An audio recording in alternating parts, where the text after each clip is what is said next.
Assalamualaikum warahmatullahi wabarakatuh. Halo teman-teman, saya Intan Nuraini Dan saya Lulu Kurniawati. Kami akan membahas tentang ragam dan laras bahasa dengan dosen pengampu Bu Ana Widyasuti MPD. Nah teman-teman, Pramudia Natatur pernah berkata, tanpa mempelajari bahasa sendiri pun orang takkan mengenal bangsanya sendiri. Maka dari itu, mari pelajari bahasa kita untuk mengetahui bangsa kita. Lalu, apa itu ragam bahasa? Ragam bahasa adalah variasi bahasa menurut pemakaian yang berbeda-beda menurut topik yang dibicarakan, menurut hubungan pembicara, kawan bicara, orang yang dibicarakan, serta menurut medium pembicara. Nah, ragam bahasa sendiri terbagi menjadi dua, yaitu media atau medium pengungkapannya dan situasi pemakaiannya. Menurut media atau medium pengungkapannya terbagi menjadi dua, yaitu lisan yang terkait ruang dan waktu sehingga pengungkapannya dapat membantu pemahaman. Kemudian tulisan, bahasa yang dihasilkan dengan memanfaatkan tulisan dengan huruf sebagai unsur dasarnya. Kemudian situasi pemakaiannya terbagi menjadi tiga, yaitu formal yang dipakai jika teman bicara termasuk orang yang dihormati oleh pembicara. Kemudian semi formal yang dipakai jika pembicara menganggap teman sesama sebagai sesama atau orang yang lebih muda ataupun lebih rendah statusnya. Kemudian non formal yang digunakan dalam situasi yang tidak resmi. Contoh ragam lisan seperti pidato, sambutan, ceramah, dan berbincang-bincang. Kemudian contoh ragam tulisan ialah menulis surat, menulis artikel, menulis laporan, dan menulis makalah. Nah teman-teman, ragam bahasa lisan juga memiliki kelebihan. Nah kelebihannya ia berlangsung cepat, bisa langsung dikoreksi, dan dapat dibantu dengan gerak tubuh atau mimik muka. Namun, ragam bahasa lisan juga memiliki kekurangan, yaitu ia tidak mempunyai bukti yang otentik. Dasar hukumnya juga lemah, dan ia mudah dimanipulasi. Ragam bahasa tulisan memiliki kelebihan, dapat disajikan dengan lebih matang, dasar hukumnya kuat, dan mempunyai bukti. Lalu, ragam bahasa tulisan juga memiliki kekurangan loh, yaitu ia berlangsung lambat, kesalahan juga tidak dapat langsung dikoreksi, dan ia pun memerlukan alat bantu. Ragam non-formal lisan biasa dipakai untuk berbicara sehari-hari di rumah seperti dengan keluarga, bercerita maupun mengobrol. Sedangkan ragam formal lisan biasa dipakai untuk berceramah, berpidato, berdiskusi maupun mempresentasikan sesuatu.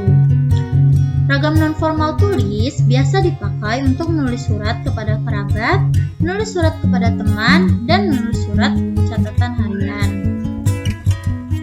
Sedangkan ragam formal tulis biasa dipakai untuk menulis surat resmi, menulis makalah, artikel, maupun menulis proposal. Di nomor 2 ini kita akan membahas apa itu laras bahasa.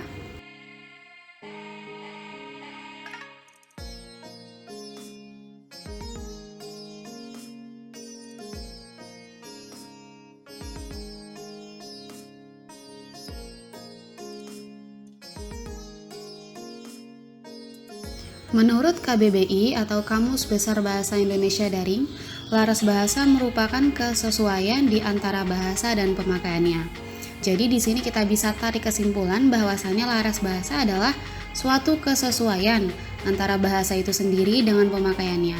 Contohnya, jika dalam hal menulis karya sastra seperti puisi dan pantun, maka laras bahasa yang digunakan adalah laras puisi atau pantun.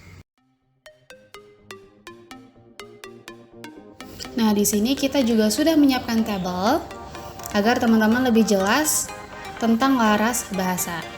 Contohnya ada di bidang hukum.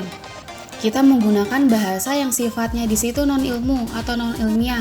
Mungkin biasa saja deh bahasanya, tidak menggunakan laras bahasa hukum.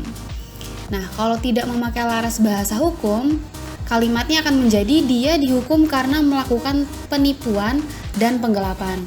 Tetapi kalau kita sudah masuk hukum, kita harus memakai laras bahasa hukum, yang jadinya dia dihukum karena melakukan tindak pidana.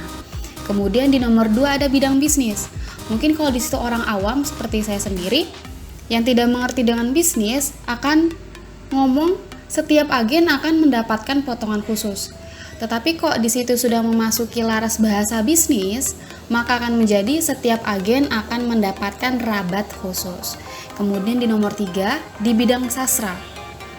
Contoh, sifat non-ilmunya atau bahasa itu tidak menggunakan laras bahasa sastra, akan menjadi jalan cerita novel itu membosankan. Nah, kalau kita sudah memakai laras bahasa sastra, dia akan berubah menjadi alur cerita novel tersebut membosankan. Yang terakhir ada di bidang kedokteran. Kalau di situ teman-teman tidak awam dengan laras bahasa kedokteran, mungkin akan menyebutkan ayan bukan penyakit menular. Tetapi kalau sudah memasuki laras bahasa kedokteran, diganti menjadi epilepsi bukan penyakit menular. Jadi sesuai laras bahasa merupakan suatu kesesuaian di antara bahasa dengan penggunaannya. Jadi laras bahasa hukum digunakan di dalam bidang hukum. Kemudian laras bahasa kedokteran ya maka digunakan di dalam kedokteran, tidak kebalik. Misalkan di sini teman-teman mau menulis karya sastra, tetapi malah memakai laras bahasa kedokteran, itu tidak pas. Mungkin itu cukup dari kami, saya dan Intan, di PowerPoint pada kali ini, yaitu membahas tentang ragam dan laras bahasa. Kami harap penjelasan kami bisa membantu teman-teman dalam memahami ragam dan laras bahasa. Terima kasih. Wassalamualaikum warahmatullahi wabarakatuh.